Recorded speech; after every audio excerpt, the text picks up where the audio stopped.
And then one more thing, either Anna or any other staff member that's listening, my second laptop isn't working. Is someone available to monitor the YouTube stream? I can do that, yeah.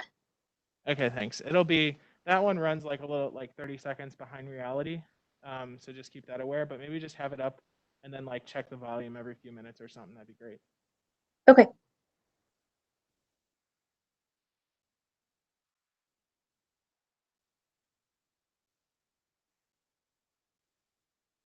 Good morning, John.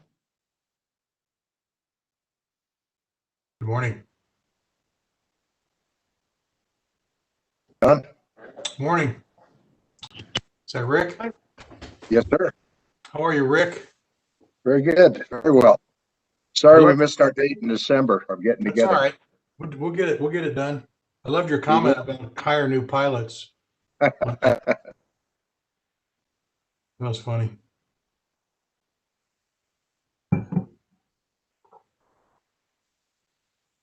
Hey, John. It's Jim Elwood. Hey, morning, Jim. How much snow did you get at your place? We got about 5 inches. It's still coming down out here. I think Jerry told me they had 13 or so at his place, and I think we've got about that here at the airport. Runway's holding up well, though. Good. My daughter better get her cowboy out there to shovel the snow. Well, it is, as Jerry reminded me, this is cowboy powder at the moment. It's really light and flat. Perfect.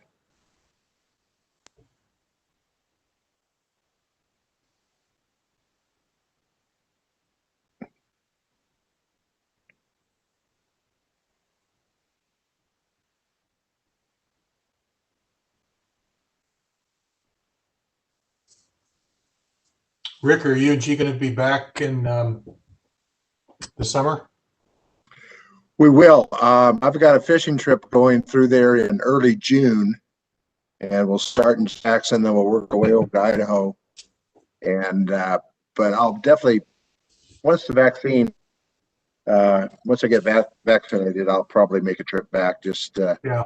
This is certainly the longest time that I've been out of town for 35 years or so. Even when I was in Africa, I got home more than I have this year.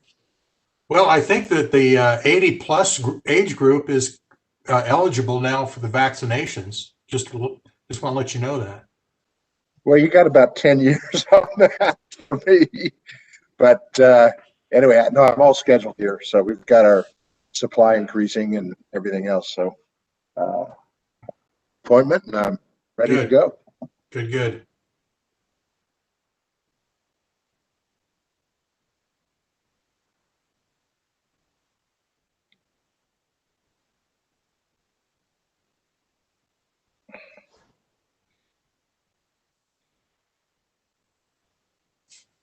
Hey, Andrew, you mind radio check?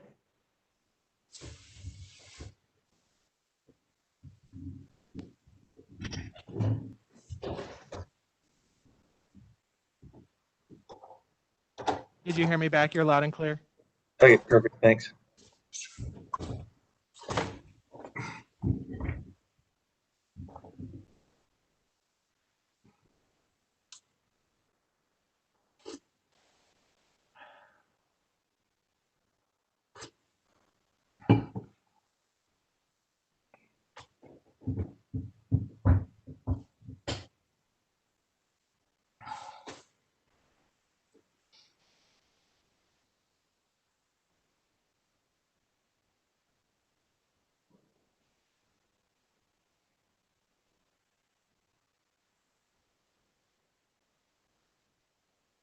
Morning, Carrie. Good morning. Hey, Carrie, it's John Eastman. Hey, John. Lovely snowy day out there. It is.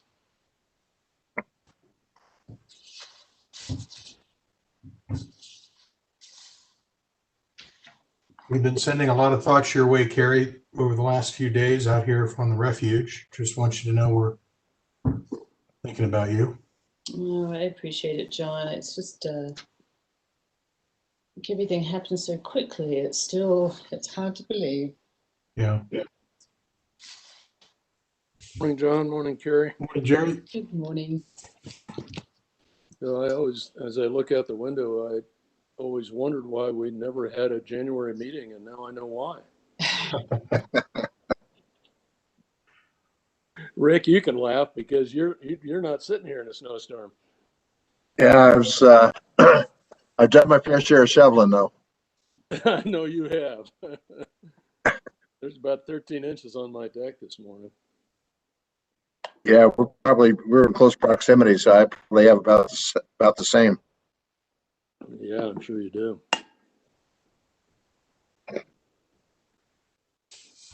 Jerry, I'm Just surprised you're doing a remote meeting and on the mountain. I know. What's wrong with us, right? Exactly. All right. As I recall, you're not doing much skiing these days, Carrie. We got to fix that. Yeah, I think probably a knee replacement might have to happen first, unfortunately, but Oh, yeah. No time like the present. Just like my back operation, you know, it was something that needed to happen, so I just did it. Yeah. It's just, I know it's making that commitment and knowing what it will mean. But yeah, it's a tough one. It's only way I'm going to get back on the mountain, but I don't want to lose any summer hiking. So just trying to Yep. think it through. So Jim, we getting close to time? Yes, Mr. President, it shows 9 o'clock here on the clock on the wall. And just as a reminder, Ed Lives, I anticipated being 10 to 15 minutes or thereabouts. Yep. Will join us a little late. Sounds good. So with that, in the official clock in the Jacksonville Airport boardroom, we'll call to order the Jacksonville Airport Board special meeting of January 28th. And I would emphasize the special meeting. We've got a fairly limited agenda here this morning. Also, because it is a January board meeting, it will be the last for our very, very special board member, Rick Braun. He'll be around for the transition, I believe, next month. But Rick, we want to say a sincere thank you, and hopefully we'll be able to do that in person very, very quickly. I know Rick's on the call. I think John Eastman as part of the roll call. I think I heard John. yep. Here. And, is Bob McLaurin on? Yes, I'm here, Jerry. There you are. You got to unmute yourself there, Bob. Yeah, I'll figure it out one of these days. Yeah, exactly. And then Ed Leapside, Jim said, will be joining us 10 to 15 minutes later. Hopefully he's getting in a run before he joins us. He might have been smarter than the rest of us. I heard, Mr. President, I heard that Ed was unwinding his short position in GameStop this morning. Well, yeah, it might be too late.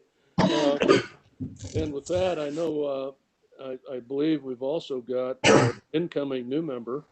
Valerie is with us this morning. So Valerie, good morning to you. Good morning. Good morning on this wonderfully snowy day. It is indeed.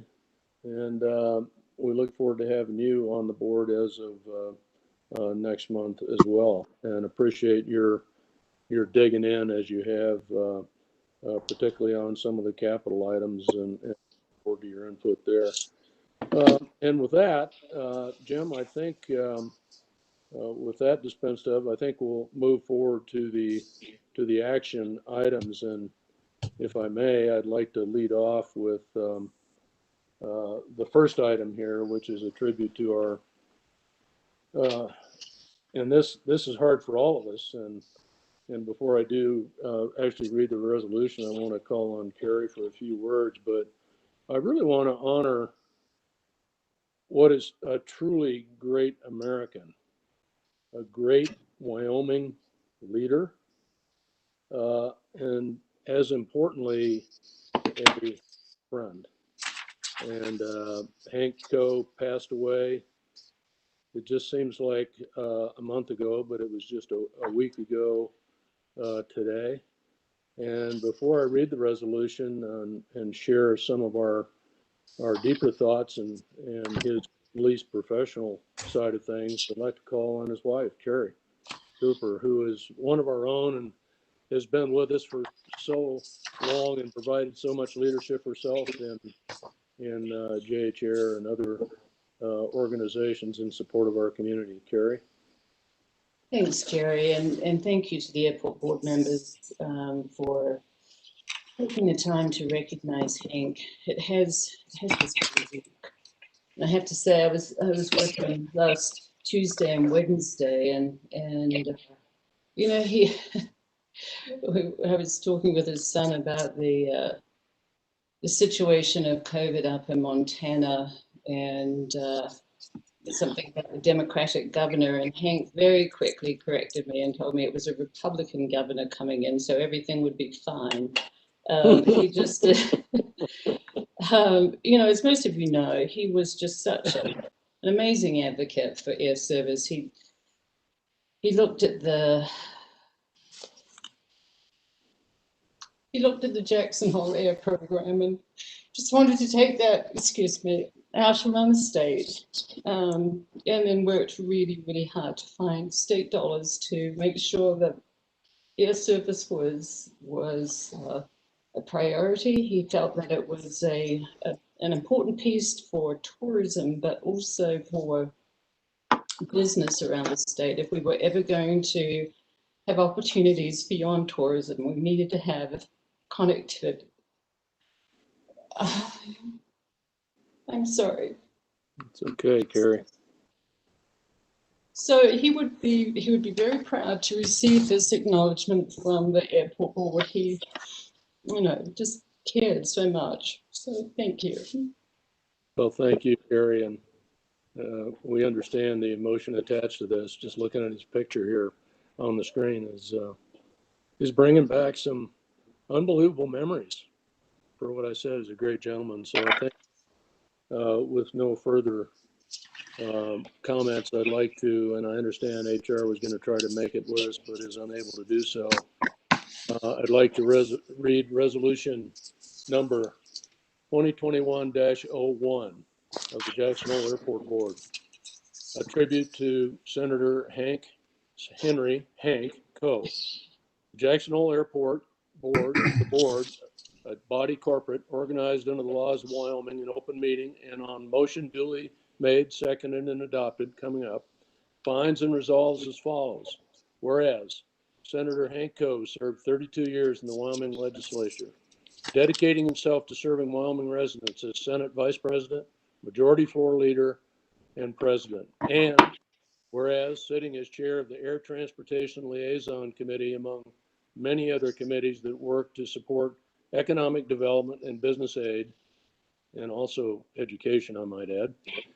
Whereas while on the Air Transportation Liaison Committee, Senator Coe sponsored many bills to encourage grants and funding, as well as increase the ridership of commercial airports. And whereas Senator Coe backed the bill to enact Wyoming Public Lands Day, giving tribute to the importance of public lands in the state. And whereas proposed funding solutions to Grand Teton National Park to maintain Moose Wilson Road in a safe and effective manner.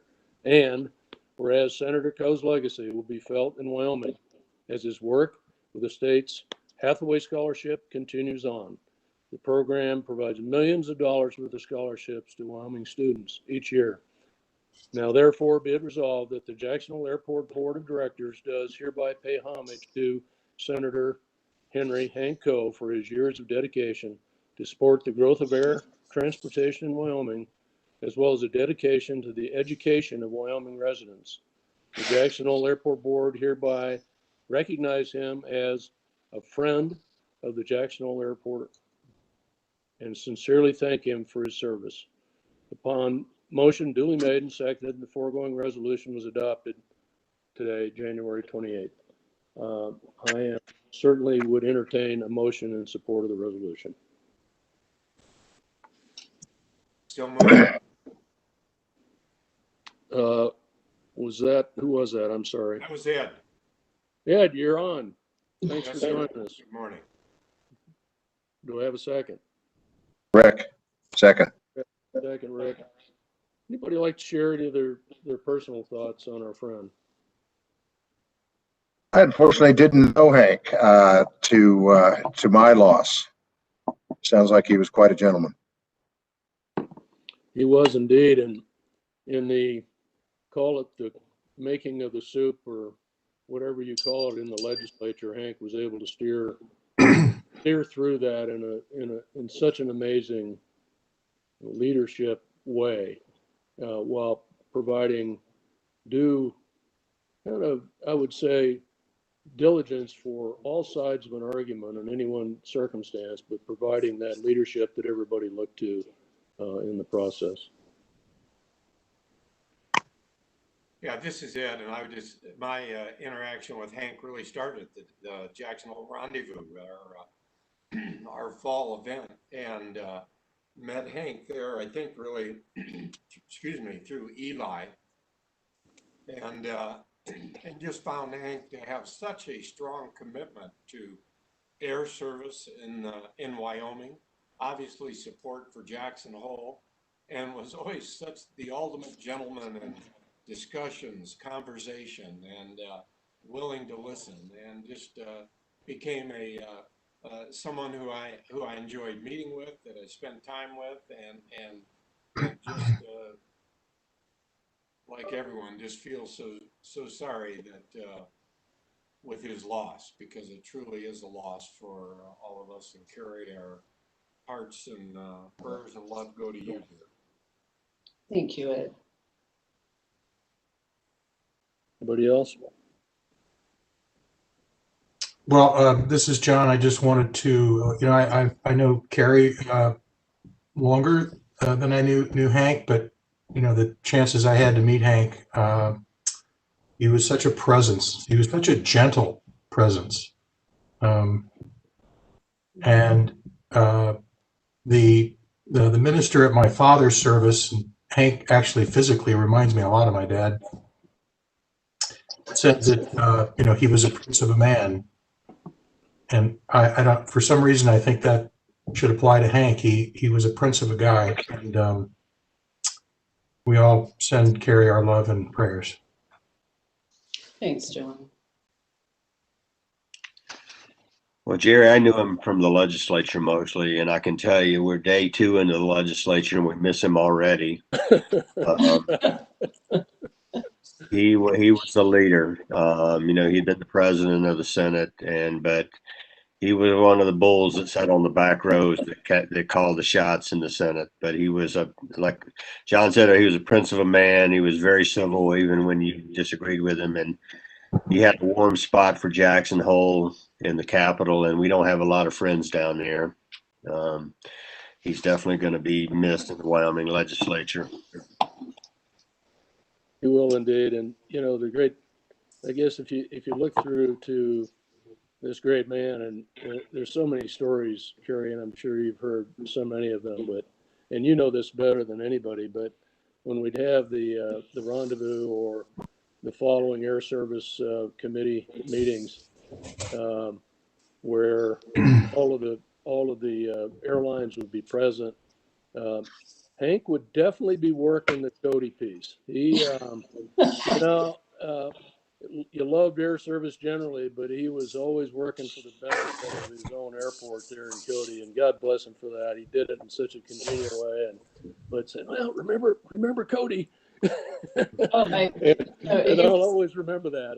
Yeah, he was absolutely unapologetic about always putting Cody first, but he totally understood that, some of Cody's opportunity was really drafting off Teton County and for the state of Wyoming. So he understood the big picture, but would never let an opportunity go by without presenting Cody. It was just hardwired into this man. Yeah, and God bless him for that. You know, because you could see it coming. He's about to say something, and you know what it's going to be. And it was classic. I mean, you know, professional, right down the line, but you always knew where Hank was. And you know, unfortunately, a lot of people are not like that anymore. And he is certainly one of a kind. And we really appreciate that. And Carrie, really appreciate you joining us this morning. We have a motion and a second. All those in favor? Aye. Aye. I heard everybody, I think. So thanks to everybody for their participation this morning. This is clearly a wonderful gentleman who will be missed. There is no doubt about that. Thank you. I will be going over to Cody for the services this weekend. Could I just take this resolution and provide that to the family, or is there any, well, I can talk to Jim about this too, and maybe just do a follow-up there. Yeah, that'd be great, Carrie. I'm sure we can do that. We just need to get some signatures on it. And Ed's here, I'm here, so I'm sure we can get that done. Yes. That would be fabulous. Thank you all so very much. I know this.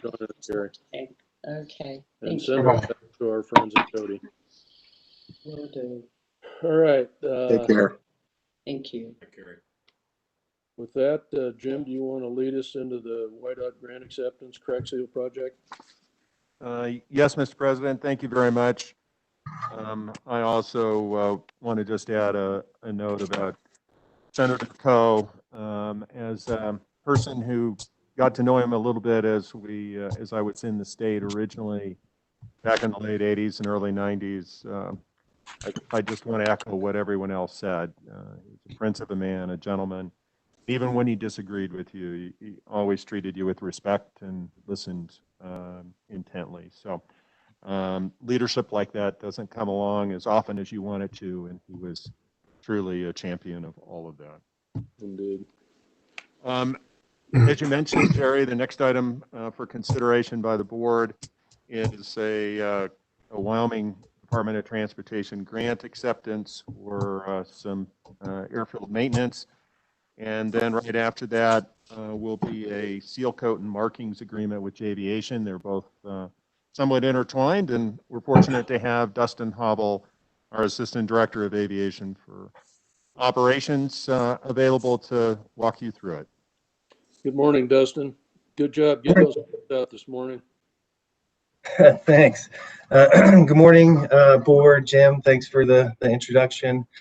The Wyoming Department of Transportation Aeronautics Division does an annual statewide crack seal project. They rotate to different airports across the state on the annual basis, and this summer is our turn. The engineering firm that leads this is called Morrison Marley, and they are contracted directly with YDOT for that. The work itself is pretty routine in nature and is really focused at preserving airport pavements.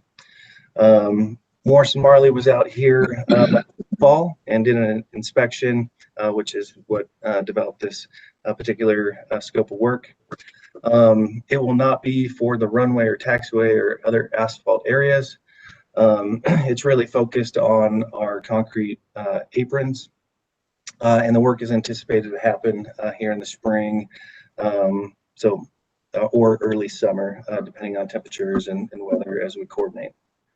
For this particular project, YDOT covers 80% of the fees, and the airport is responsible for the remaining 20%.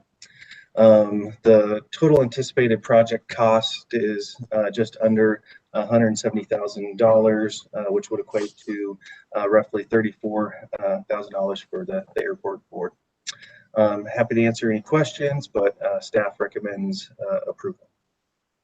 Questions for Dustin?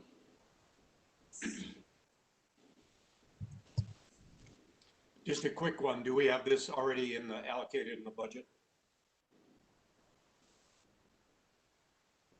The answer to that is yes.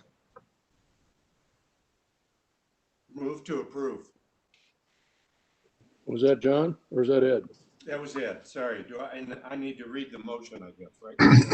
I move acceptance and approval of the 2021 Airport Crack Seal Project Cooperative Agreement in form presented, agreeing to the payment of 20% of the total cost of the project to YDOT at completion of the project, and to authorize the board president, the illustrious Mr. Jerry Bland, to sign said agreement. Thank you, Ed. Do I have a second? Second. Second, Bob. Any further questions? Hearing none, we'll call the question. All those in favor? Aye. Aye. Opposed? Abstentions? And by the way, since Aye.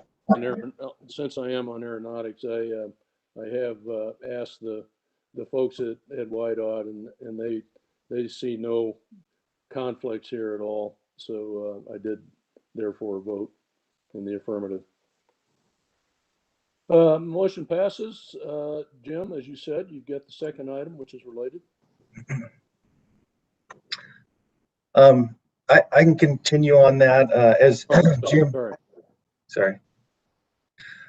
As Jim mentioned, this project sounds very similar to the previous project we just went over, but it is different in a number of ways, which I'll explain. So it's a fog seal and striping project, or another way to say it is it's an asphalt surface treatment project and a repainting of the airfield markings. So this is another statewide project that's on a rotating schedule within the state. And again, it's our time this year. We would expect a grant a little bit later on in the year once they receive bids. To give you and the public a little bit more background, so the airport, regardless of the year, budgets some funds to either repaint the whole airfield or at least portions. And the reason we do this is mainly because of our snow removal, the snow here, and the impacts to our particular markings, which affects in essence, the retroreflectivity or the shininess. The glass beads get away, and they need to be freshened up to meet the FAA standard. If you look at the exhibit here on the slide, the plan for the overall project is for the runway or dark blue section just to be repainted, just the markings, and no surface treatment as it's looking to be reconstructed here in 2022, which you'll get an update on here as we move along today. The green section is the taxiway and de-ice pad. The asphalt areas of that will get the surface treatment or fog seal, and then remarked after that is completed. And the majority of that light blue section is concrete, and since it doesn't need the surface treatment, it'll just get markings as well. What we're asking the board to approve today is the design and construction management agreement for JViation in the amount of $39,938.58. And if you have any questions, happy to answer, and staff recommends approval. Thank you, Dustin. Questions for Dustin?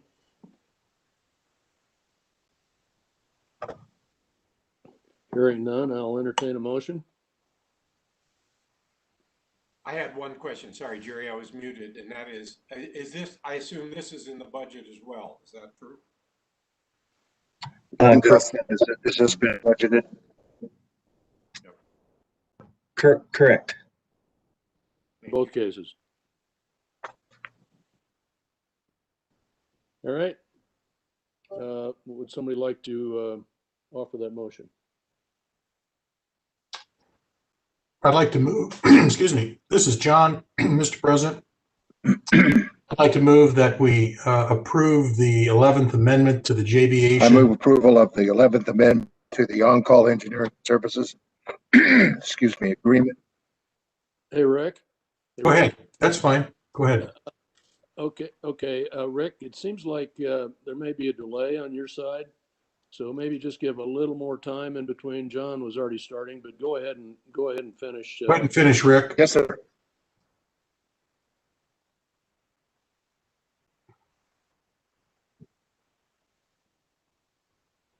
Okay,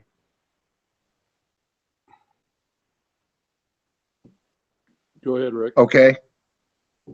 I move approval of the 11th Amendment to the on-call engineering services agreement, J Aviation, for the provision of services related to the seal coat and marked pavements project in the lump sum amount of $39,938.58 in the form presented. Thank you, Rick. Do I have a second? This is John. I second. Did that delay mess that up? No, that's great. Further questions? Any questions? Hearing none. All those in favor? Aye. Aye. Aye. Opposed or abstentions? Motion passes. I'd like to make a couple of, obviously the one big reason we're here is to, other than the items we just went over, is to spend time talking about our capital plan update. As I think the board all remembers, and by way of background, Valerie, for you, in our retreat this last fall, we had a fair amount of discussion around a number of activities that were in motion, Checkpoint being first among them, given the opportunity when the runway is down for a period of time. Along with that, there became other opportunities, i.e. restaurant expansion that had long been programmed but not been teed up.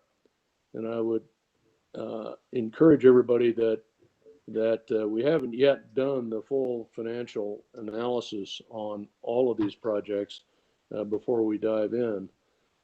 So there will be more to come, and decision dates on all these things will be predicated upon obviously adequate capital resources to be able to execute the same. So with that, I think, we've had some most recent activities, meaning Allegiant and Sun Country joining us this summer, and along with what we expect to be Frontier and all of the legacy carriers as well. So some of those items are going to back up pretty quickly here, and we'll get into that, but one item kind of begets another, begets another, begets another. So I think there's been some amazing work, I'll just say, on behalf of our staff, Jim, Dustin, Mike Mahoney, and the consultants, I'd say, J Aviation and CLB, to get us to this point. But I think the opportunity to move a lot of these projects forward to allow us to meet certain dates, requirements that are pretty immediate, are pretty important to this airport for the future. And let me also say that that with our unique circumstances, being in the park, the opportunity to maximize what we have in terms of our development zone within the park is critical. And I think, again, the team has done a great job in putting that forward and keeping that as a priority. So with that kind of overview, Jim, do you want to launch this? Thank you for that introduction, Jerry. You did a great job of kind of summarizing it.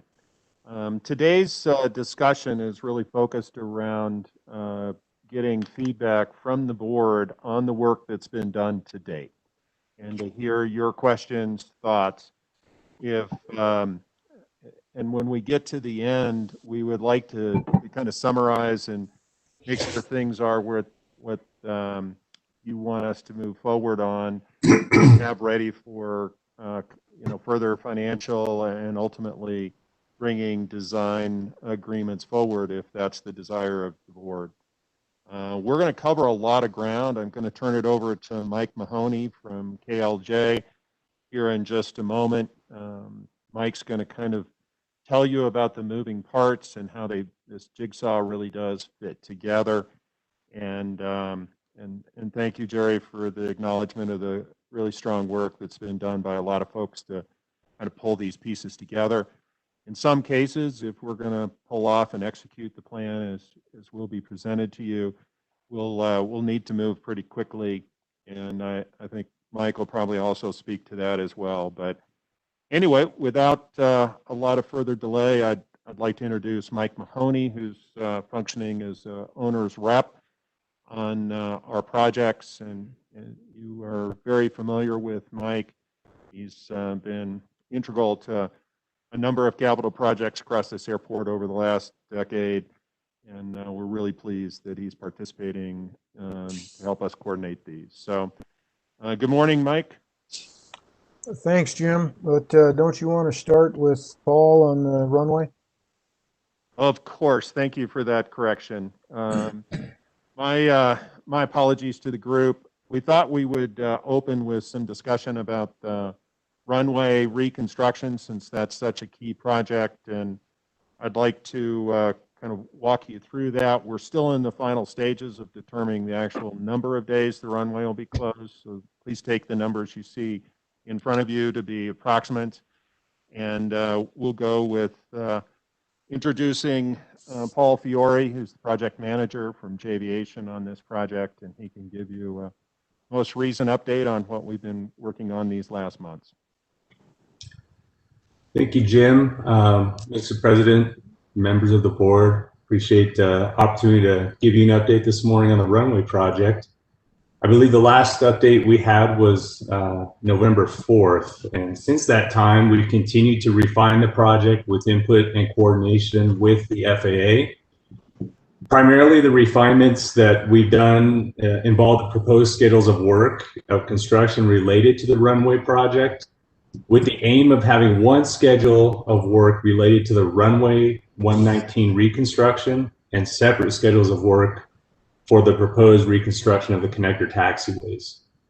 Just to give you an update of where we are currently, we have submitted the 90% project documents to FAA, YDOT, and Jackson Hole Airport, and we've received comments back. We are currently incorporating those comments received into the documents, and we're looking to advertise this project starting in mid-February and planning on having bids open by mid-March. So give you a quick update. Here is the schedule 1 of the runway project, which involves the reconstruction of runway 119. North is to the right of this diagram, south is to the left. The blue areas are the work proposed in Schedule 1. As you can see, we have orange areas identified for contractor staging and material storage. And the red area is where we anticipate a potential asphalt batch plant to be erected when the paving occurs on the runway project. We have broken this schedule of work into 3 different phases. So we'll go over each phase briefly, tell you what's involved in it and a time frame, and then we'll get on to the taxiway schedules of work. So phase 1 of Schedule 1, we're planning on doing that work this summer of 2021, sometime around the end of June towards the first part of October, and it's scheduled for 100 calendar days. This work will involve installation of infield drainage infrastructure required for the runway improvements. Also, we'll be planning on doing work within the extended paved runway safety area on the south end. That's the darker blue color that you see on the south end of the runway. Another nice thing that we have with this project is this little blue area, kind of blue elongated rectangle on the lower left portion of the screen. Excuse me, Paul? Yes.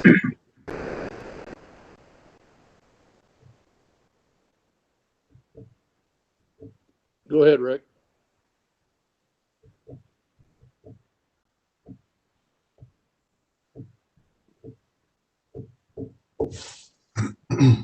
So, Jim, it looks like Rick's having some issues there. Can we loop back to him and see if we can have him reconnect? That was about what I was going to suggest, Mr. President. So, Rick, if you can hear us, why don't you drop off and then come back in? I'll also send you a text if you're not hearing us directly.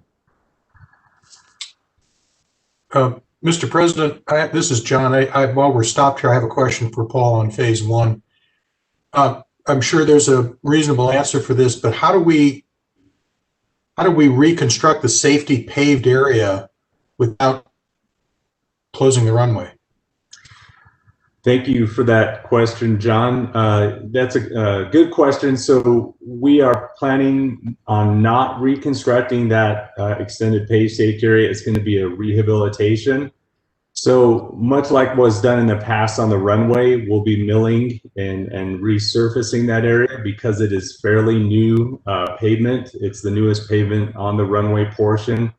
And at this time, we're not planning on reconstructing it, just a rehabilitation. So we should be able to accomplish the work on that extended paved safety area at night and reopen the runway each morning. Okay, so but in the middle of the renovation of the surface, that's not a risk for a plane if they have to use it?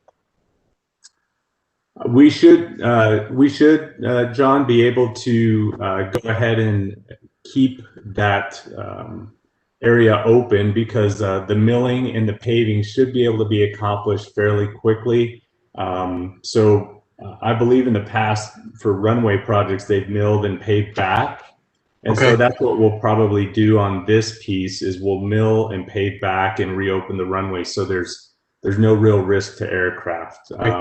Thank you for that, Paul. Yep, absolutely. Paul, this is Jim. If I could just add, we will meet FAA safety standards each and every day when we reopen. So whatever work that takes place the night before, the airport will be back in compliance each morning. Thank you, Jim. Paul, this is Bob McLaurin. I had a quick question about the runway. So are we going to be using de-icers and snow removal? How is that going to work with this type of surface? With the type of surface that we're putting on the runway, again, it's not going to be the current surface you have, the porous friction course. It'll be a groove surface. I think eventually the airport would like to entertain the use of de-icing products, but if and when they decide to use those is still to be determined. It would work well on this type of surface, however, to help mitigate the removal of ice and snow from the runway. What would you anticipate that we would use? Magnesium chloride or? There's several. Let me, Paul, this is Jerry. I don't think we're there yet, Okay. Bob, but I think we'll be determining that until we get the drainage element kind of complete. And as you can see, Schedule 1, Phase 1 involves that, bringing that back to our filtration system. We won't be making that decision. So we're going to have at least another period of time before that happens, next winter, for example. And so, until we get the drainage completed, I think it's been our position in the past is that we won't be doing any chemical application until we get the drainage in place. Okay. Thank you, Jerry. Okay. Any other questions? All right.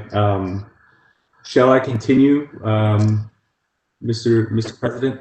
By all means. Okay. Real briefly, I just want to point out a benefit that we have at this airport is the really nice material, native material that is here. So in the lower left-hand corner, the elongated blue rectangular area is our proposed borrow area. And what we're going to do this summer is we're going to actually excavate and crush rock and material to be used as base course in the new runway. So that'll be a nice benefit. So we'll be doing some of that work this summer, as well as importing as much material as we can and stockpiling it on the airport to prepare for the next schedule of work, which will actually be the reconstruction of runway 119. So the goal of phase 1 of work this summer is to complete as much work outside of the runway itself in order to minimize the work that needs to be performed during the next phase, which is phase 2 of the project. So in phase 2 of the project, this will actually be the reconstruction of runway 119. And this will involve the full closure of the runway. We're anticipating right now that it's going to occur in the spring of 2022, and it'll be on or about April 1st is when we'll close the runway. And we're planning on opening it towards the end of June. The goal is to have the runway opened prior to the July 4th holiday weekend. So we're around 90 calendar days for this schedule of work. During this time is when we anticipate the asphalt batch plant will be erected and located where it's shown on this diagram in the red area. This schedule of work will involve removal of existing pavement and construction of a new pavement section. Also, the surface drainage system along the shoulders that you all are familiar with to collect the surface drainage off the runway will be completed. And in this schedule of work, we're planning on doing pavement tiebacks. As you can see, the blue areas tying onto the connector taxiways to the bottom portion of the runway. We're tying back to the existing pavement in this schedule of work. All airfield electrical will be removed and replaced with new lighting and signs, and any FAA nav aids that are affected, which include the runway 19 approach lights and equipment and the localizer antenna on the south end. That work will also be accomplished during this schedule of work. Also, just to note, during this schedule of work, there will be a lot of construction going on 24/7 schedule to minimize the runway closure time. In our final phase of work, phase 3, is the runway 119 grooving and striping. This will occur a minimum of 30 days after the completion of phase 2.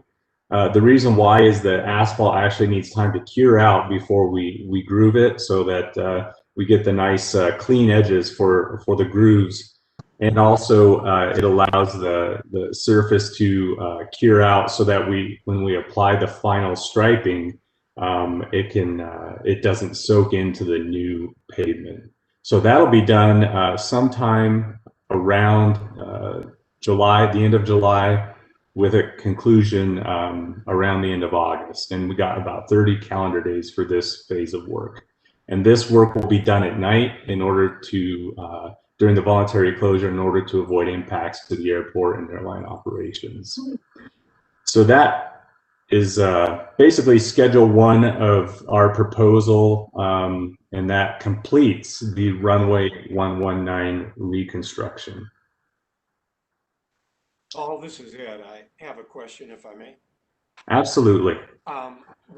Since the target is to start April. Paul, this is Rick. I have a question. Rick, you're still having a delay somehow in jumping on other people. Can we do anything? Maybe we just need to give a little more time in between. So maybe turn off the video. Sorry, I re-logged on. Yeah. Go ahead, Rick, now that you're on, and then Ed will follow right away with your Go ahead, Rick. Okay, I re-logged on, and we have the same problem. So. Yeah, go ahead with your question. Okay, sorry, and I just wondered about the center line lighting. Is that going to be operational during this 100 calendar days? Rick, the centerline lighting for the runway reconstruction, the plan is when that runway, or are you talking about the initial 100 days? Yes. Yes, for phase 1, none of the lighting will be impacted on the runway.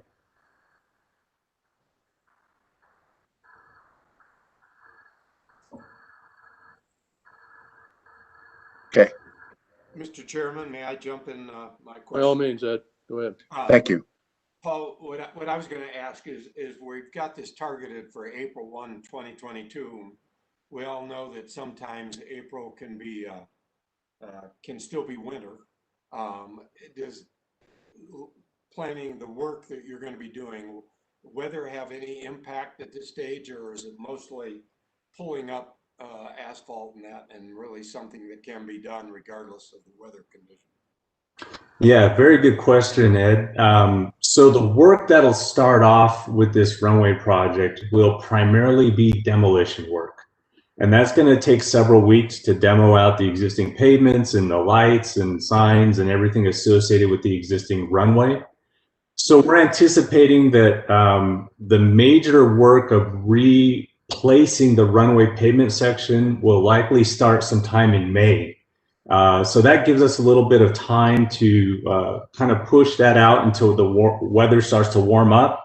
So any temperature sensitive pieces, such as asphalt or even the base course that we may put in, or even some of the concrete associated with the edge drains that we're planning on putting in, that will likely take place when the weather is a little bit warmer in the May to June timeframe. Thank you. You're welcome.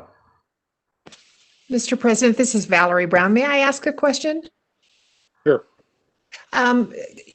You know, the people who have homes in North Grovant, I don't know if there are any restrictions in terms of night lighting at the airport currently, or is it possible to have lighting 24/7 with no changes in permitting or any problems with residents? Jim, that's maybe a question for you. We've certainly worked at night before, Valerie, just so you know. Yes, thank you, Mr. President. Valerie, great question. We'll have quite a bit of outreach going on with our neighbors through this process.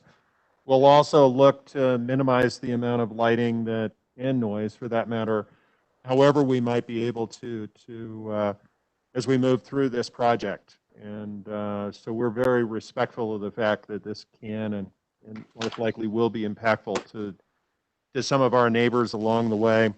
We have had crushing operations happen at the airport in the past.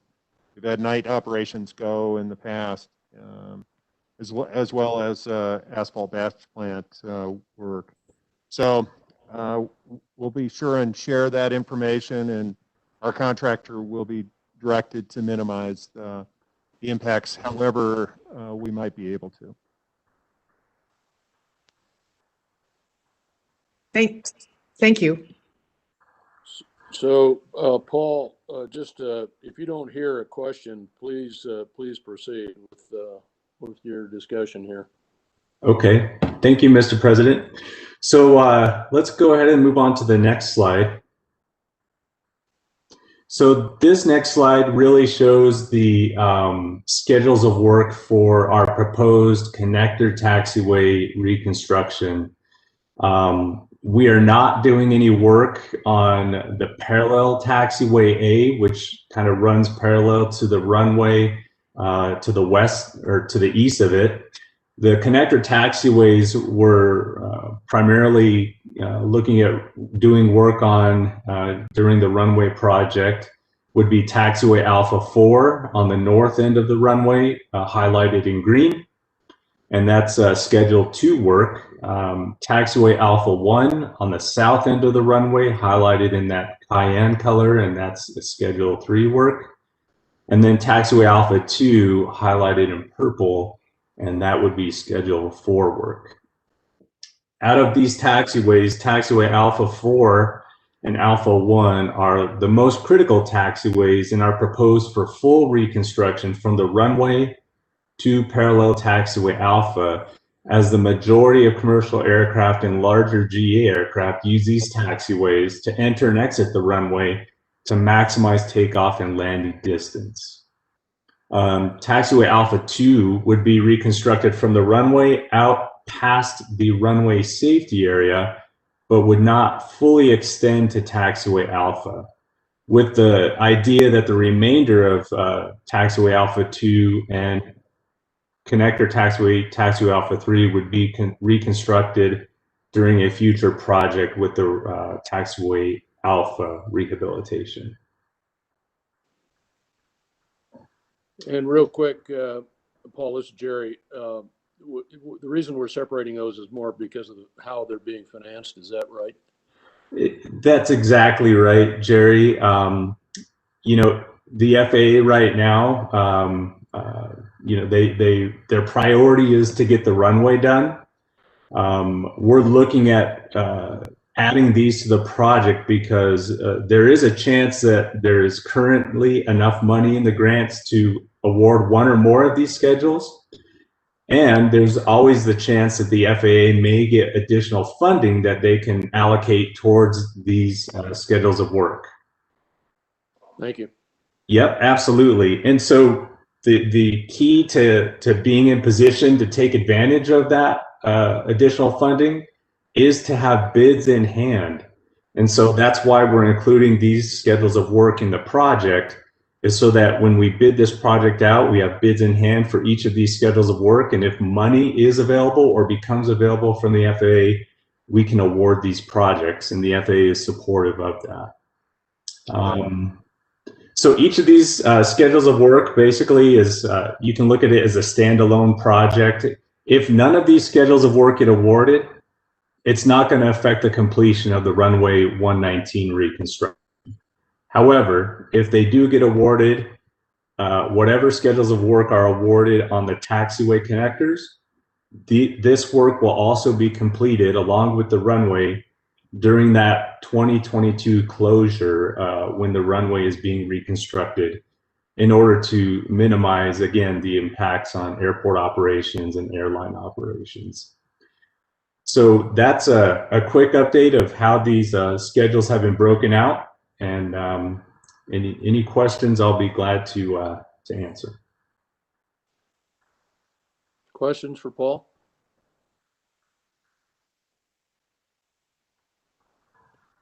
A very complete review, Paul. Appreciate it very much. Yeah, thank you, Paul. Thank you. Mr. President, it's Jim here. Yep. I just wanted to thank Paul and the entire JAviation team. They've been working diligently to get this project really programmed in. We look forward to the bid process and having a contractor on board so we can even further coordinate the details. I'd also just like to emphasize that while we put in a closure date in 2022, I want to emphasize that to all that might be listening or paying attention to this. The runway closure is scheduled for 2022 in the spring. Once we get another couple weeks of work done just prior to putting it out for bid, that's when we'll be able to define the actual dates of the closure a little bit more specifically. So please, everybody that's participating in this, recognize we're going to do it as quickly as possible. It's a sizable project with an estimated value in north of $30 million. And we want to make sure that we've covered every detail we possibly can to make sure that it goes smoothly and that we're able to reopen prior to the 4th of July weekend. Mr. President, this is John. Sure, John. Jim, I just wanted, you made a point to us earlier in one of our meetings about the wiggle room that we had in those 90 days. Can you talk a little bit about what you project the number of days of construction for the runway reconstruction? And that, I mean, it's not 90, it's less than 90. So we do have some wiggle room in there. Is that correct? Thank you. We're trying really hard to make sure that it's as realistic as possible. So we continue to work through the details and make sure that indeed the work can be done inside of the window of closure that is currently being discussed here today, which is early April to the end of June. And we've got a couple of details to still work out to know exactly what we need to allocate for weather delays. Certainly weather could play a role in our ability to get completion done. Additionally, staff is recommending to the board that in addition to what would normally be liquidated damages, where a contractor will pay the airport for a penalty, if you will, for not meeting the dates that are in the bid, we're also recommending to the board that you incentivize a on-time or early completion of the work. And we're looking to make that $1 million, up to $1 million, depending upon a couple of variables, to ensure that the contractor can make quality choices. As many of you who have built things, contractors are very much sharp business people, and they'll determine whether working extra hard, invoking overtime or other expenses are worth the balance between the liquidated damages and or, in this case, our recommendation for an incentive to complete on time or early. And we want to make sure that they're making the choices that ensure the airport reopens timely. Did I answer your question, John? Well, the incentive obviously gives the contractor push to get it done. I'm just, in terms of not necessarily the incentive, but if you look at the day's construction of 90 and the work that needs to be done, I remember you telling us that we had thought it was going to take short of 90 days, maybe 84, 83 days, based upon the work that needed to be done, giving a 24-hour schedule and maybe some weather delays built in, so that we did have a little bit of cushion there. I understand where the incentive comes in, but Mr. President, this is Jim again. Yes, John, we believe there's a high likelihood that the contractor can finish just slightly inside of the 90 days, but we do need to account for some weather impacts and such. So okay, we want to make sure that when we put the dates out for the closure, that means that the airlines will be picking their dates to reinitiate air service into our community. yeah. And we want to have a degree of confidence that that date is indeed the right date. And so a couple of variables in terms of unit quantities or other things that we're still doing final refinement on could impact that number of days. So I'm a little hesitant to tell you a hard number today.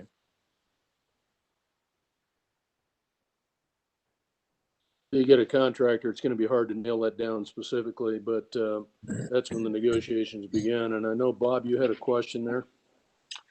Was the bonus, is that going to be per day, or if you just hit a date? I've done it, for every day you finish before the deadline, you get $5,000 or $10,000, or is it just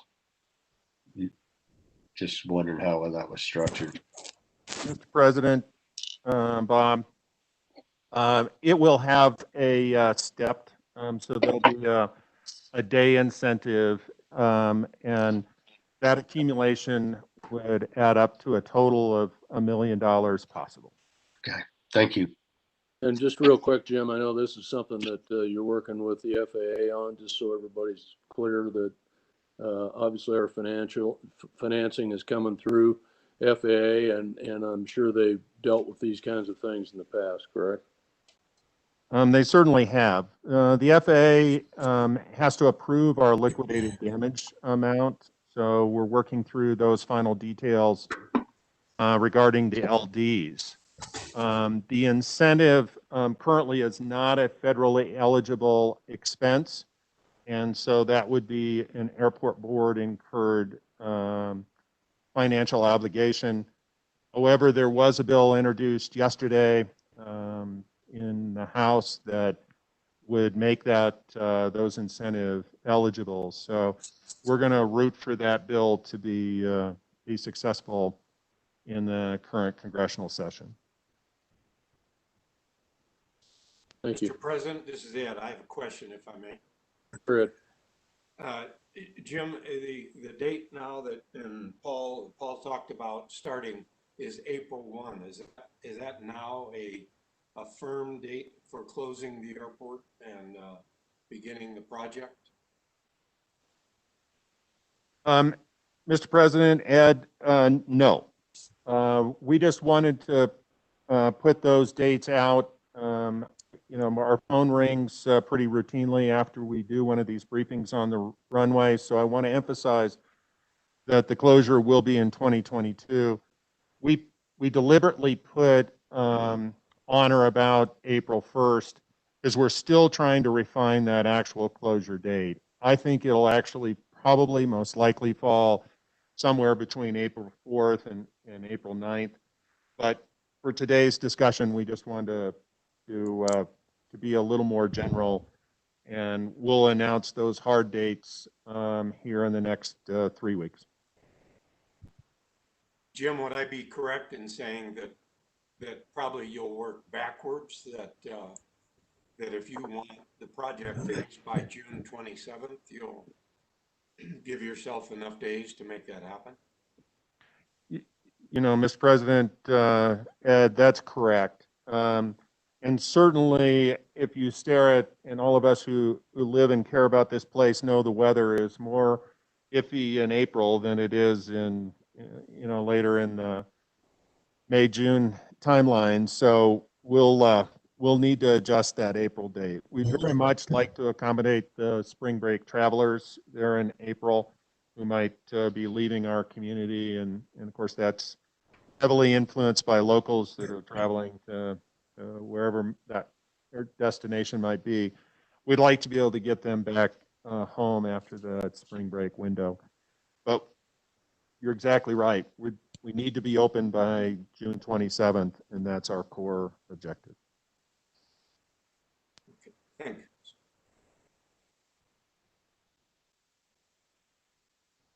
Okay. Moving ahead.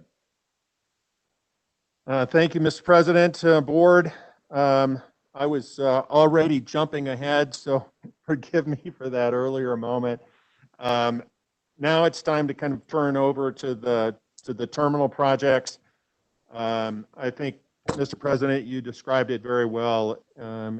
These projects really are interconnected, and one project kind of begets the other project, and it is truly an example about this particular project needs to take place so this other project can move forward in a timely manner. So I've already introduced Mike Mahoney, and of course behind Mike in this is both JAviation and CLB here locally, and they're, I think, available if there's questions more specific, but otherwise we've asked Mike Mahoney to kind of walk you through these various parts and changes to the terminal, and then ultimately to the GA operation as well. Mike. Thanks, Jim. Give me the next slide, please. My role is to assist the airport staff in coordinating the capital program team, which, as Jim indicated, primarily consists of JAviation as the airport's continuing engineering consultant, Carney Logan Burke, a local architectural firm that's done a number of projects at the airport, and Wadman Corporation, that is the airport's selected construction manager at risk that will be executing the construction on those projects. This slide will give you an orientation of what that team's been up to, and then we'll take a little deeper dive into each of these projects. We started with the two projects that the airport board has already authorized and are under design. The renovation and expansion of the TSA checkpoint that's kind of in the middle of the diagram there in that light greenish color, and the restaurant addition there in the upper right hand corner. JAviation is working the checkpoint project. Carney Logan Burke is working the restaurant project. And as they got into the early development of those projects, the team has identified a number of support project opportunities that could enhance customer service throughout the airport experience. So let me walk you through those. You'll notice just to the left of the TSA checkpoint area is the entrance vestibule, a small project that the board already approved, and airport operations is in the process or has already contracted for the equipment to be installed, but there's some infrastructure work and some finish work that needs to be included as part of that project that's outside the equipment purchase. The ticket counter expansion, you'll notice to the bottom right-hand corner of the TSA checkpoint area, that orange space would be an expansion of the ticket counter. This was originally envisioned in the 2009-2010 terminal expansion, but as a temporary basis, the airport located some non-secure food service there with the intent that eventually the ticket counter would expand into that area. Well, it's time to do that now, partially because the new checkpoint expansion will expose a part of it, but also to provide additional check-in opportunities that we'll go into in a little more detail here in a minute. That requires that the non-secure food service be relocated, and we're looking at moving that to the south end of the bag claim area, which is that orange area towards the upper left-hand corner of the diagram. It says non-secure food relocation. That's currently the location of a lightly used ski claim belt that airport operations is going to remove and store those components, because almost all of those components are useful as repair parts for the other 3 bag claim devices you see there. And then a new non-secure food service will go on that location. The green area back over between the TSA checkpoint renovation area and the yellow restaurant renovation area is currently the ATO space, the airline ticket office. That's a number of offices dedicated to airline operations, and there are a couple of offices in there to support other airport operations. The badging office is back there. There's a security office back there. These are all important functions, particularly for the airlines, but they're not necessarily fixed to that location. In fact, the airlines would prefer that they had some visibility of the flight line for some of those operations things. So what we're going to do is take the administrative staff that's in that pink area in the upper left-hand corner of the diagram, and airport operations is working to temporarily relocate them to make that space available. Carney Logan Burke will redesign that space to house the ATO operations, and that will free up that green area back between the restaurant and the checkpoint for an expansion of the hold room and a replacement of the restrooms that are going to be demolished as part of those 2 larger projects. So let's go through these in a little bit more detail.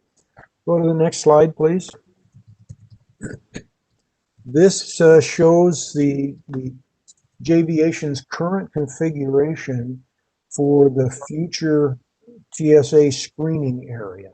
Now this is showing a future automated system that the TSA is working on. They have not completed it yet. They do not have this equipment in the inventory, but this is the direction they're going that would provide the maximum throughput of screening for passengers. So the area is being configured with that in mind for the interim time until the new equipment comes online.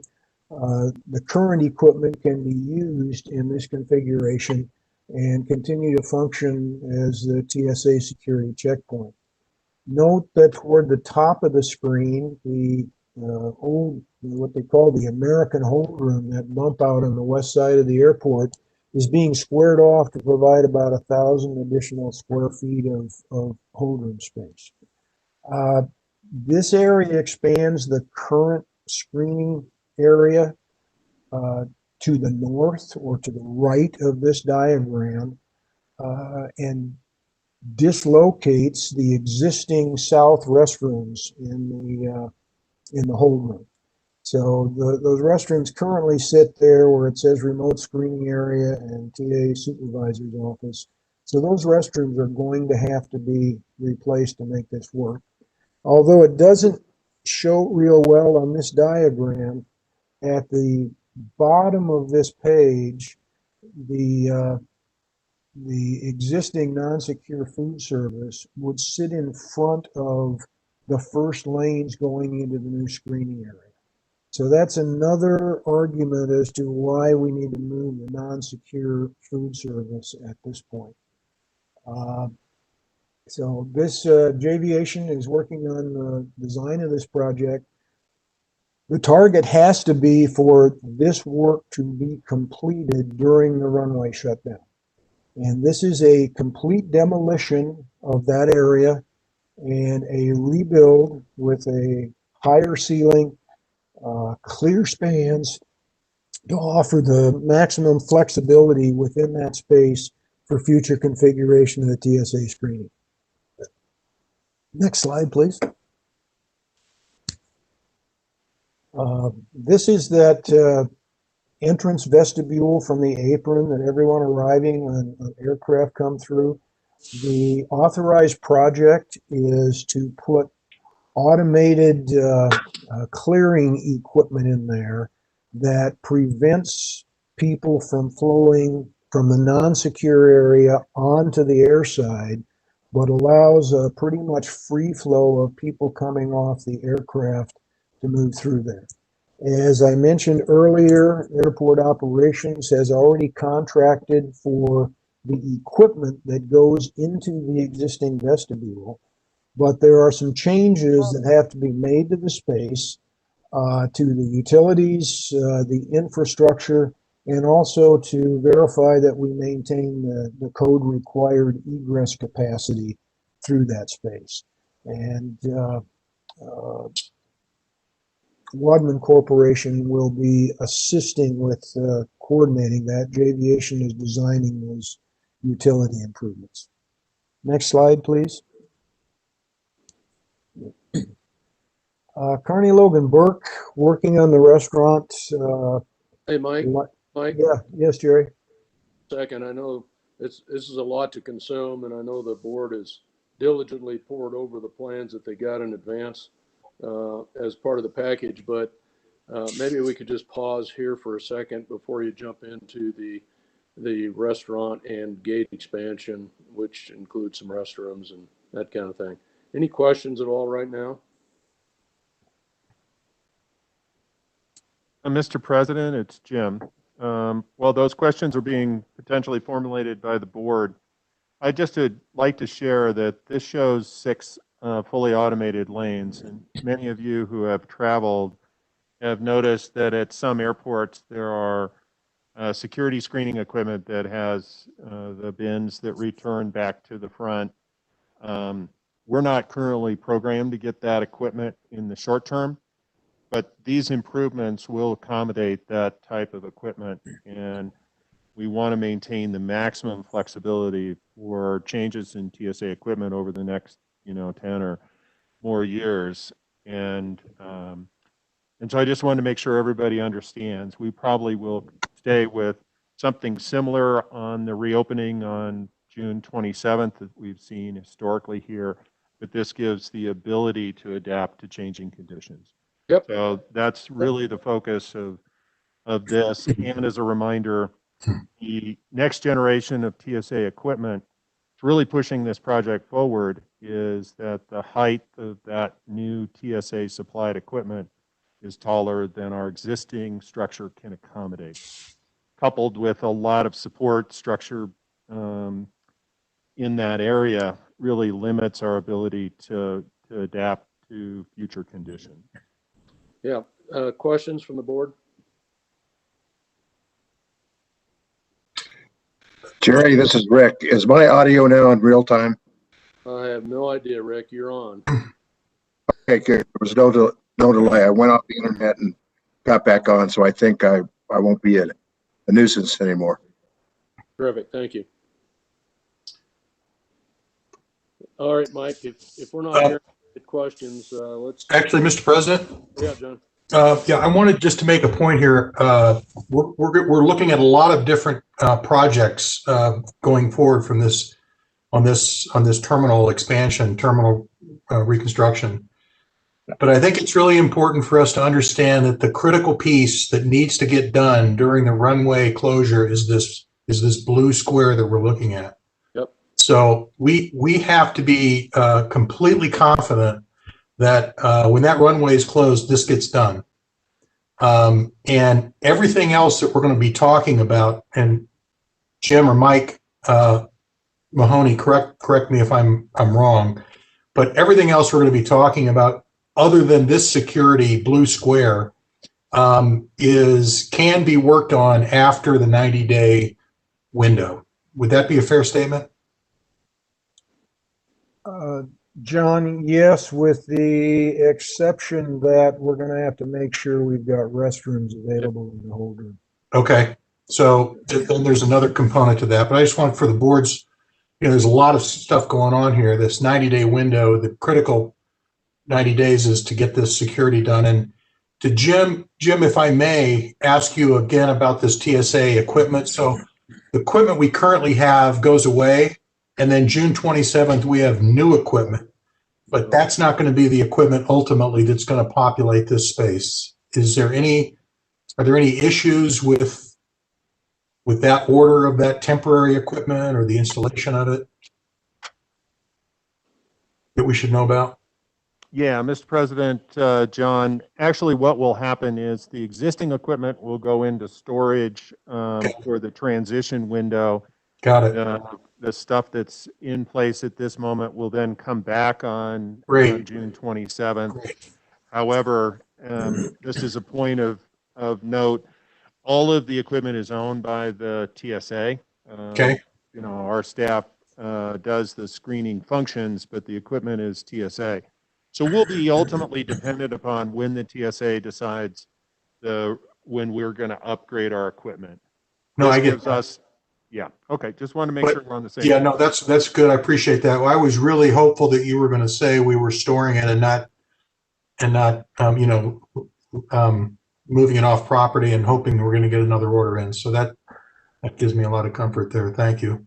You bet. And I guess I'd also just emphasize that we're working hand in hand with the TSA on the layout of this space so that we are staring as far into the future as their indications and feedback can give us. Okay, Mike, let's keep it moving now. Sorry, I didn't mean to slow things down, but let's keep moving here. Thanks, Jerry. This is a depiction of what we're looking at for the restaurant now. Carney Logan Burke presented a concept about 1.5 years ago that the board accepted. As we kicked this project off, they went through multiple iterations trying to find a better solution that provides better customer service and more flexibility. And it's evolved to this layout, which would have a full basement. And what they have done is shifted the restaurant portion to the east into the area where the north restrooms and the hallway to access those restrooms is located currently. That requires displacement of the restrooms, the mother's nursing room, and the pet relief room. But it also frees up the western side of this new building addition. You'll note that we've squared off that entire portion of the building, added about 4,000 square feet, another 4,000 square feet under it in new basement. Opens that up for typical hold room space, which has great views, better access for your passengers to aircraft that are parked to the north, and still provides the seating required. To give you a quick breakdown, the existing restaurant has 77 seats. The approved concept from about 1.5 years ago had 237 seats of mixed-use restaurant. You could wait for an airplane there also. This concept has 150 seats in the restroom, 130 seats in the hold room there on the west side of the restaurant, and another 30 seats that can be in this expanded restroom area, or excuse me, expanded hold room area between the two restrooms on the east side of the hold room, for a total of 310 seats, or 73 more seats than were in the approved concept. So this is an option that everybody is really excited about, provides maximum flexibility, better customer service to the passengers, optimal restaurant service, and of course we're going to have to put the new restrooms in part of that converted ATO space. As part of this project, they will also freshen up the flooring and the lighting in the existing hold room, and that will be coordinated with those same elements that Javiation is designing in the bump out hold room and the security checkpoint area. Go to the next slide, please. This is a view of the existing non-secure food service at the south end of the ticket counter. The blue area there on the left will be opened up to the expanded security checkpoint area. The gold area on the right will be the expanded ticket counter. The airport operations are already working on procuring the millwork for the counters and the inserts and common use equipment, expanding a number of ticket counter positions down here with common use equipment will give the airport some additional flexibility and capacity, particularly useful when you get into irregular operations. Next slide, please. Now we need a location for non-secure food service. This is on the south end of the baggage claim, and that is the area that's currently occupied by the ski carousel that airport operations is going to remove. Note there on the west, upper right-hand side, there's some seating, a new seating area with a large window on the west wall for natural light and views of the Tetons.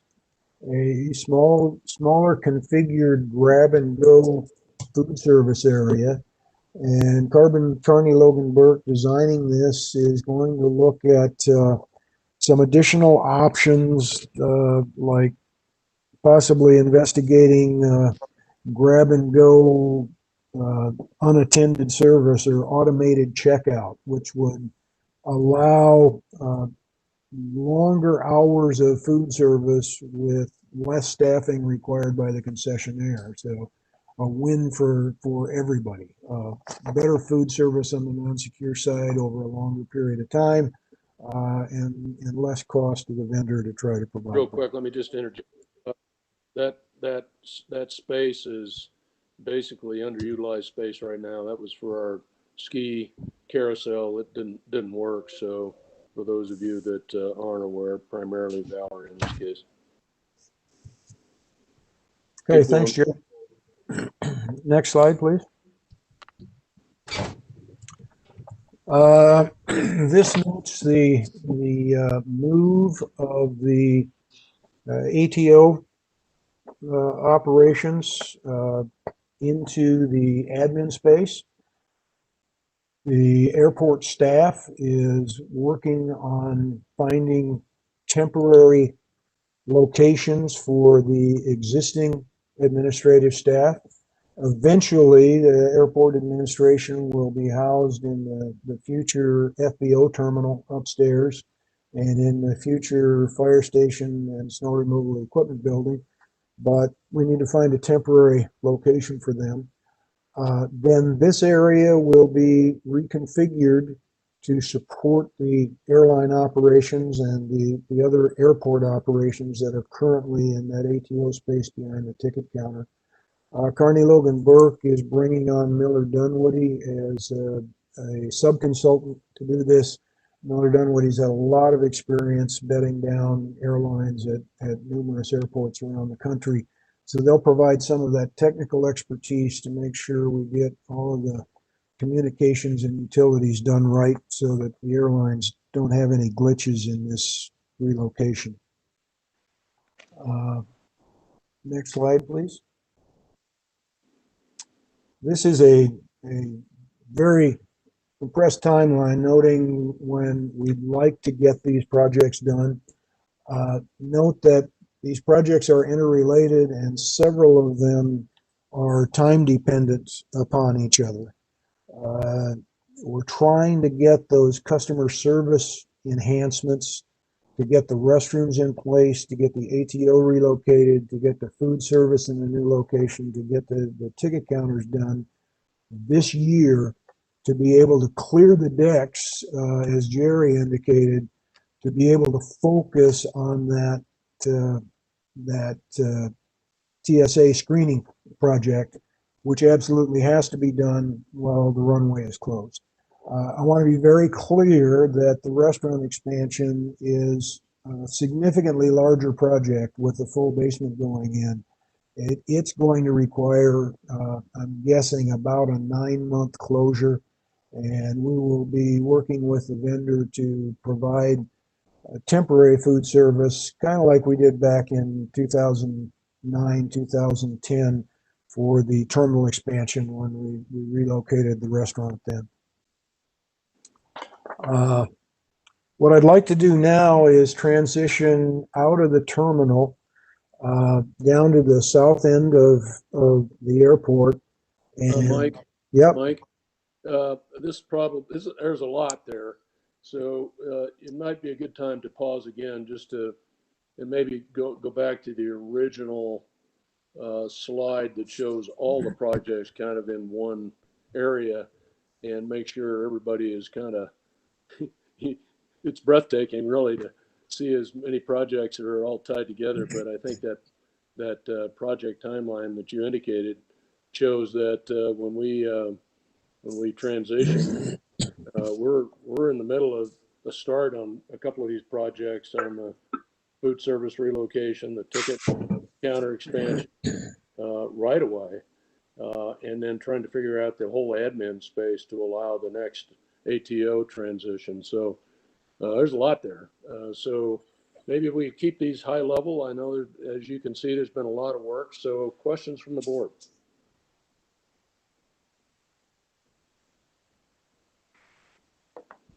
So good. Jerry or Jim, the up in the upper left-hand corner to the pink, convert administration to ATO. Those are your offices, Jim? That's where you're located? Yeah, Mr. President, Bob, yes, that's where the board's meeting room is, as well as the current airport admin. Okay. Thank you.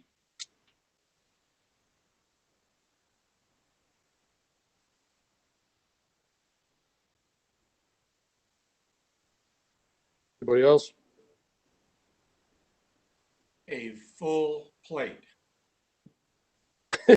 That's an understatement, right, Ed? Exactly. Mr. President, this is John. Mike, just to be clear, the ticket counter addition, the non-secure food relocation, do either of those happen during the 90-day window or in advance of that window? No, they'll be done hopefully by the end of May, John. Okay. Okay. Thank you. All right. Well, again, I want to emphasize there's been a lot of work done here and very well coordinated with Mike and COB and Javiation and Dustin and Jim and all these guys. I mean, there's been a lot of work gone into this, and I just applaud everybody's work to date because, again, we gotta start moving pretty quick. One thing allowing the next to happen. So with that, go ahead and launch down on the FBO side. Thank you. Advance to the FBO slide, please. Or Mike? Yes. It's Jim. Mr. President, I just want to make sure that related to John's question, that would be May of 2021. So here, just in a couple of months, related to the food service and such. So I just want to make sure that was easily understood. Thanks, Jim. Want to transition down to the south end of the airport and talk about the future FBO development down there. My role on this end of the airport is I am leading a team comprised of project management and structural engineering from the firm I work for, KLJ Engineering. Architecture led by Miller Dunwoody and supported by Carney Logan Burke locally. Civil engineering by Nelson Engineering locally. And then the building utilities engineering by Mashad Cooley Erickson that also has a lot of airport experience. We are currently under contract to design the Hangar 3 and GSE building that you see on the right-hand side of both of these diagrams. We recently completed the draft preliminary design report, which we have provided to airport staff. Our design team is reviewing that report. Airport staff's reviewing it. Our target is to go final with a preliminary design report on the 17th of February, and we will be able to submit that to Grand Teton National Park for their least required review of the project as we move into final design. As part of the preliminary design, we have identified an option that is shown here. The upper depiction with the Hangar 3 and GSE building in gold was the configuration we came to at the end of the concept design report that the board accepted. Working with airport staff, we've identified that it might be valuable to move that entire structure to the west to align with the existing hangars 4 and 5, which is the same line that the new hangars depicted in kind of bluish gray there on the left are. That aligns all of the hangars for the FBO. It provides significant additional staging space for rental cars between the quick turnaround facility and the new hangars. It also makes a much more direct and intuitive approach to the new terminal. We have verified that we can make that change and still be able to provide the 23 feet of vertical clearance in the hangars. There's about a $35,000 plus up on the design fee to get the drainage right in the apron and the existing apron removed, and there's some modifications required to the structural design, particularly for the doors, to make everything work and maintain that vertical clearance that's desired. The second piece that we wanted to advise you of is the new FBO terminal in hangars 4, 5A, 5B, and 6. 6 being a maintenance bay that could be used for maintenance in the future, was part of the concept design. And we anticipated at that time that those would be done in a sequence of about 3 additional projects. with spacing in between for funding and demand. Jim recently asked what the impact would be if we went forward to design all of those at the same time. And that would allow the design team to assign staff for about a 2-year period instead of 3 staggered assignments where you end up getting new staff and having to retrain, and you don't get a smooth transition between elements, and it's harder to implement your lessons learned. So there would be a significant cost reduction in the total design fee if the board were to decide to award the design of all 5 of those elements at the same time.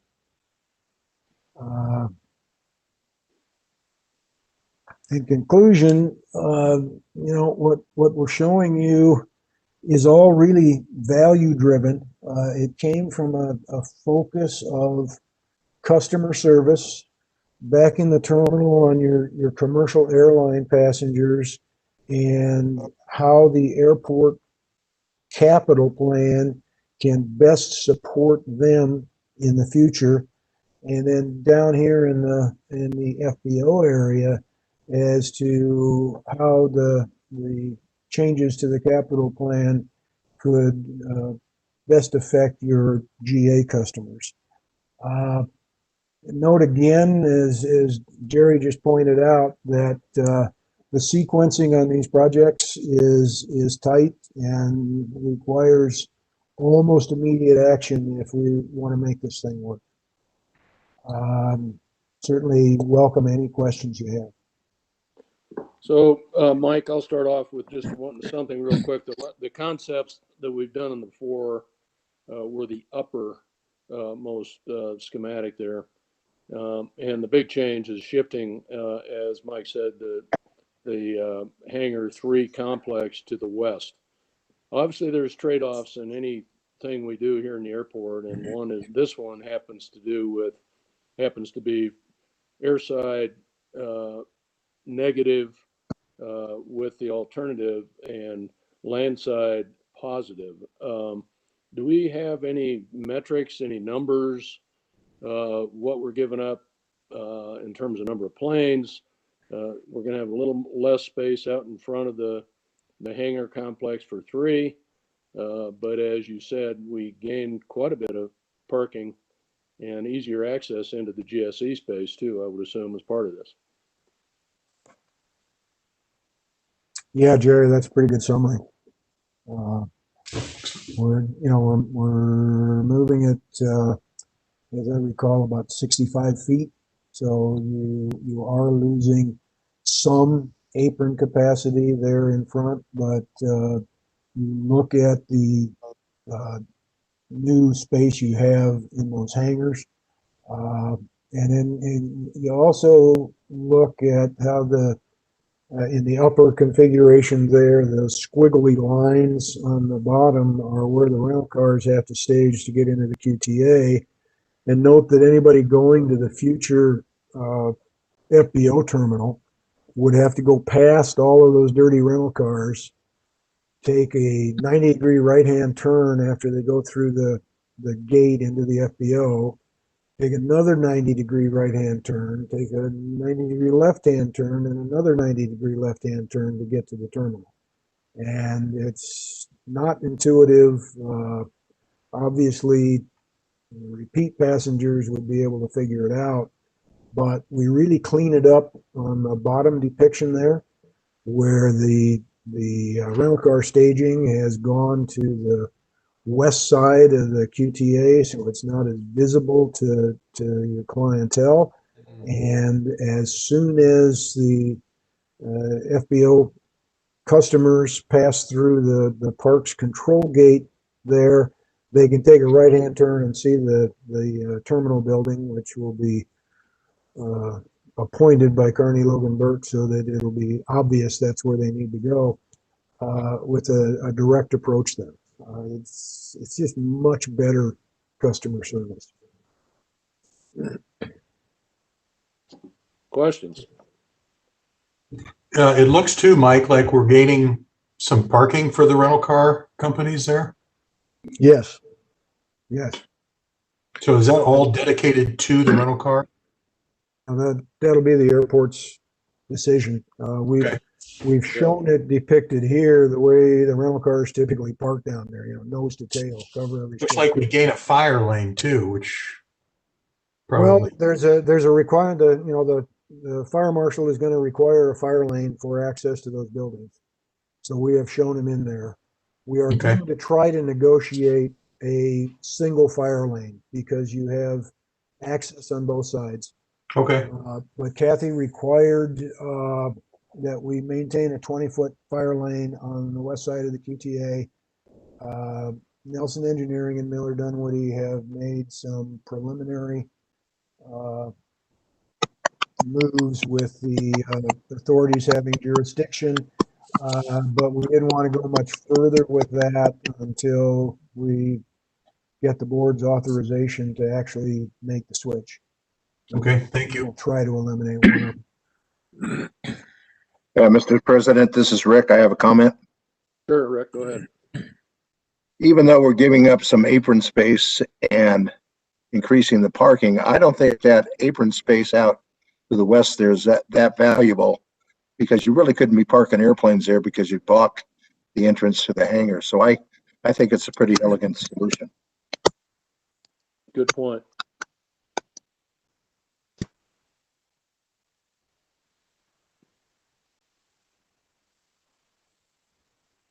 Yeah, now's the time to be making these decisions. So again, applaud the work that's been done here and I know Dustin, you've been involved in this in terms of access and the new access gate out onto the tarmac, as well as access to GSE, et cetera. So I think the lower one works better. I just didn't know what the trade-offs were, and I think Rick brings up a good point. Mr. President, this is Ed. Quick question. Yes, Ed. And I guess just what's the timing on this, and do we have a decision we need to make as a board to authorize this? How do we proceed? Because it seems extremely logical in all aspects, and just further it makes the project much more efficient and logical, in my mind, going ahead. Mike, do you want to take that one on, or Jim? Yeah, I can take it. If the board gives us an indication that they support the change today, we will move forward in that direction, and I will bring you a design contract amendment for $35,000 for the additional work required to adapt that site for the February board meeting. Our target is to have the design of Hangar 3 and the GSE building completed to support a construction start in the spring of 2022. But as you know, you've got a lot going on then.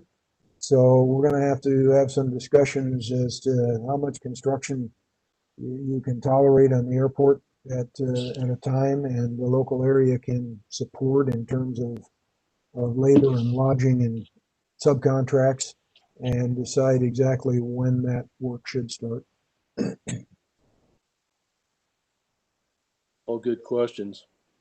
And you're absolutely right to think about taking on this project, and I know the GSE is a big part of that too. With all the other projects that we've got on our plate is monumental. Let's see, when am I off the board? Everything should be fine. John is going to, I told John the other day that one of his first big items for his incoming year would be to put the admin people in trailers. So congratulations with that, John. But that seems to be the only kind of missing piece that we don't have a little more detailed on. And I'm assuming we're talking about literally temporary space for a few years, meaning double wide trailers or something to that effect, where we have have to locate at some spot to the south. So those are questions that are obviously hanging out there when you're talking about moving the ATO space fairly rapidly here.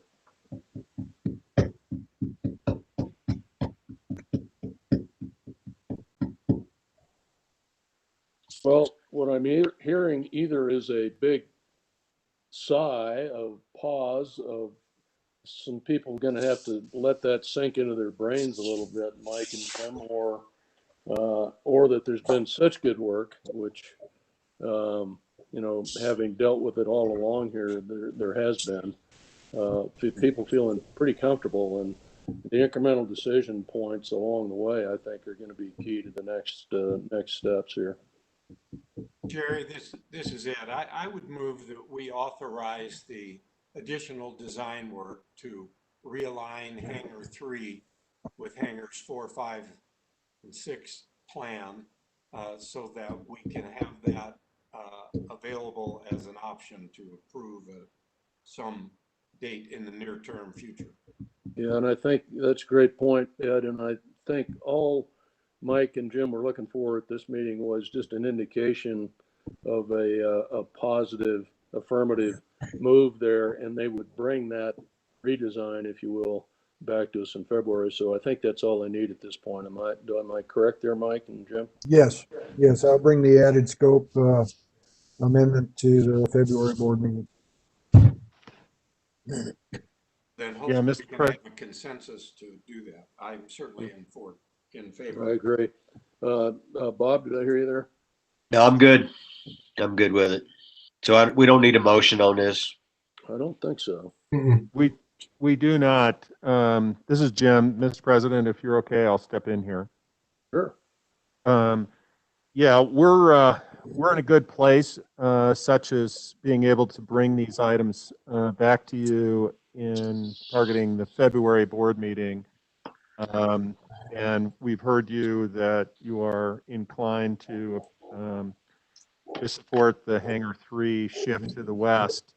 I guess I just would like to take a moment and make sure we've covered all the questions, but Mr. President, we'd also like to kind of go back and see if there's anything on this list that you'd like to see handled differently. Otherwise, pending your direction, staff will go back and start to put scopes of work together in greater detail and look to prepare agreements for design and other steps to get this ready for implementation. So I'm looking for kind of indications if you've got concerns over any of the issues we've brought forward today. I would say, Jim, just a couple of comments as I started out introductory remarks. I think one of the key elements here is identifying start date for a couple of things, and we've got the non-secure food relocate and the ticket counter, which to me are a given. We need to be moving that ahead, and I'm assuming we are.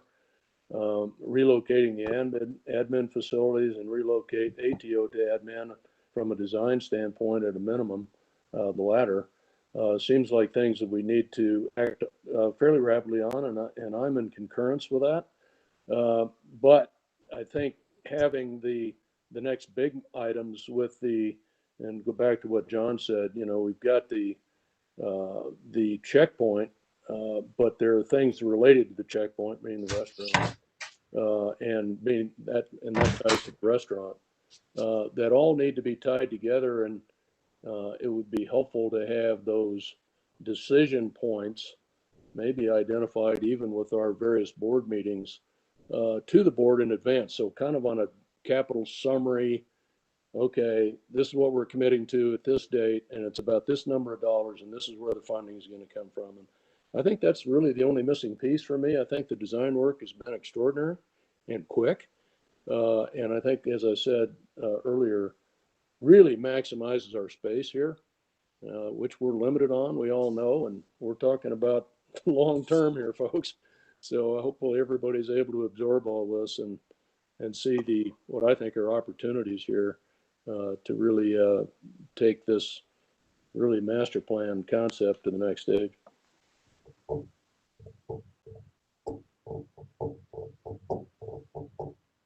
Mr. President, I just had a message pop up that Bob McLaurin lost his internet connection, so he's re-engaging, just so you're aware. Thank you. Mr. President, this is John. I would concur with what you outlined there. I think it's, the designs that we've seen today are the third or fourth iteration. And I'm sure there were several iterations prior to us even getting involved, myself and Jerry.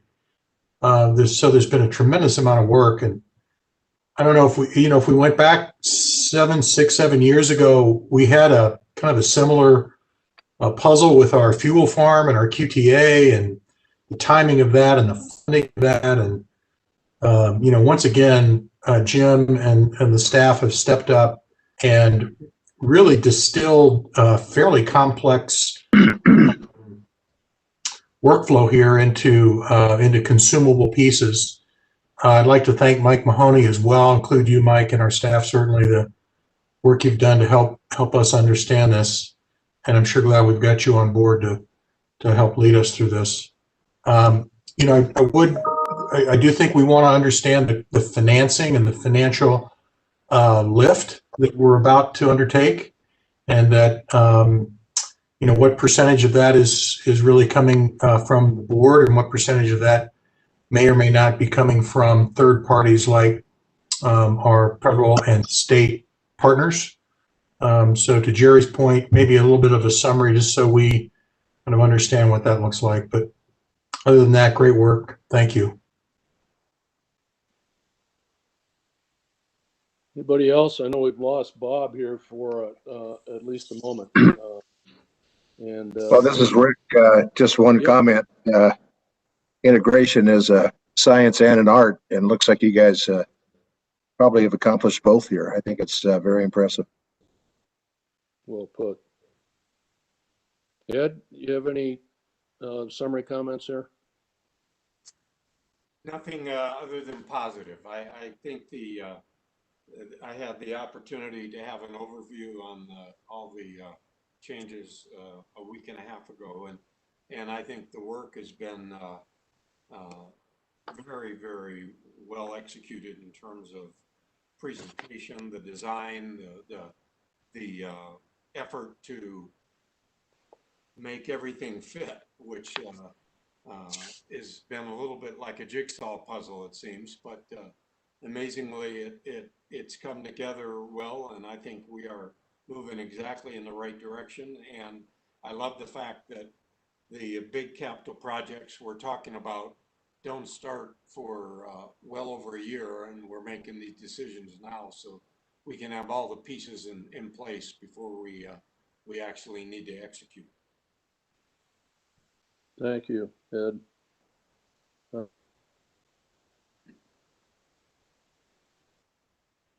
We've heard from Rick, we've heard from John. Anybody else before we wrap here?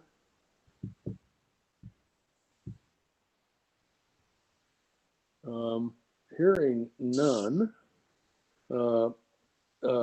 Jim, you could maybe just summarize our next meeting is February, what's the date? President, it's February 17th at 9 a.m.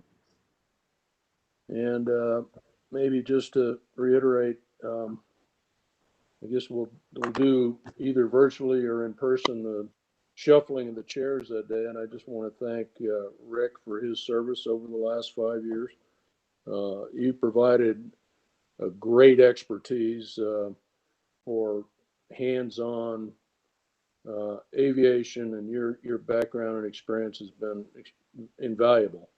And I want to just thank you for all of that. We look forward to seeing you a lot, you and G, and so we look forward to that, Rick, very much for our future. Thank you very much, Jerry. It was my pleasure to serve, and I know I'm moving on to leaving the airport in good hands, both with the stewardship of the board and the execution by the staff. Well put. Thanks, And Rick. And yeah, just thanks again, Rick, and we look forward to seeing you soon. And for me, my fifth stint in the chair, if you will, hard to believe. And I look forward to the following year, and I look forward to working with Valerie as she ramps up to speed here. And I know she is already. We had a good talk yesterday, and kind of preliminarily showing some of these concepts, and we'll do a great job. And anyway, I just want to thank all of the staff members at the airport, everybody who have just, you know, in very difficult circumstances this last year, really stepping and performing in a way that nobody could ever imagine. So thanks to Jim and the whole staff for really guiding our great community asset, phenomenal community asset in the direction it needs to go. Thank you, Jerry. Absolutely, Valerie. Anybody else have anything before we adjourn? Captain John, buckle up. Yeah. I want to see him out there moving the staff into the admin trailers. I might be looking for the eject button on the stick. It's actually not on the stick. It's a handle on the side, John. Okay, thank you. Well, so there you go. I would have been in trouble. Yeah, we haven't watched the new Top Gun yet. All right, everybody. Thank you for your input. It's been a great meeting, bringing everything along, and appreciate you committing your time to doing so and evaluating all the information that's been provided. So good job all the way around. And with that, unless somebody's got something else, Jim, we will adjourn. Staff is good. Thank you all for your time and attention and feedback. Thanks, everybody. Thank you. Thank you, everybody. Thanks. See you, Rick. See you, Rick. Bye, John. Thanks, you guys. Thanks, Rick. Want to do a motion to adjourn or just call for no further business? I think we're good. Jim, I think what we need to do is to figure out how I'm going to sign that resolution for Kerry. So let's, we can do that offline. We'll coordinate that, and I'm looking at Jordan, and we'll come up with a solution. We'll be back with you. Thanks. Bye. Take care.